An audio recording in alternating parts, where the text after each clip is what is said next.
পরীক্ষা নিয়ে তাদেরকে পার করে দেওয়া হয়েছে।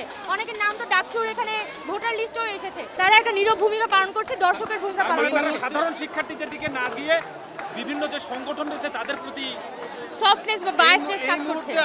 আপনারা কি করতে যাচ্ছেন এখানে? কি আপনারা চাচ্ছেন যে ভিসি আসবে আপনাদের সামনে, বা আপনাদের দাবিটা কি? আমাদেরকে বারবার আসলে সময়ক্ষেপণ করা হচ্ছে। তারা বলছে যে যেটা করে বারবার বিভিন্ন স্টেক হোল্ডারদের সাথে বসবে, এই কথাগুলোই তারা বলে যাচ্ছে। এখন এর আগেও তো আমরা দেখেছি যখন লাস্ট ছাত্র রাজনীতি নিয়ে সিদ্ধান্ত মানে তারা বৈঠকগুলো করছিল, মাসের পর মাস তারা বৈঠক করেছে। নভেম্বরে তাদের রিপোর্ট দেওয়ার কথা ছিল, আজ পর্যন্ত এই রিপোর্টের কোনো দেখা নেই। আপনারা কি চাচ্ছেন? ভিসি কে কি চাচ্ছেন যে ভিসি আসবে? আমরা চাই যে বিশ্ববিদ্যালয় প্রশাসন আসুক এবং আমাদের সাথে সরাসরি কথা বলুক। আপনাদের অবস্থান আমরা করবেন কতক্ষণ এখানে? এখন আমরা এসেছি, আমরা সুফিয়া কামালের মেয়ের একটু আগে এসেছি। মানে কোন কোন ছাত্র সংগঠনগুলোর নাম যদি একটু বলতেন, উল্লেখ করতেন, কি কি বলেছে? আমি বলেছি আরেকটা বিষয় আপু, আপনি তো বলেছেন, কিন্তু ছাত্র দলের কমিটিতে আরেকটা যে বিতর্ক এসেছে যে ছাত্রলীগের কিছু সদস্য এখানে, সেটা সবার কাছে পুনর্বাসিত হয়েছে।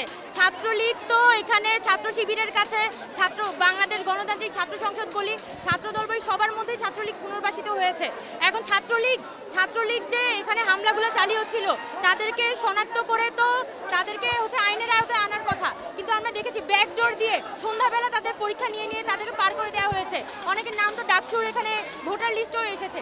তো এগুলো তো একটা কোশ্চেনেবল কাজ যেগুলো আমাদের অথরিটি করে যাচ্ছে। এই পুরো দায়টা আসলে অথরিটি নিতে হবে যে ছাত্রলীগ যে ক্যাম্পাসে পুনর্বাসিত হয়েছে সেই দায়টা আসলে আমরা অবস্থান করবেন কতক্ষণ আপনারা, এটা যদি একটু বলেন।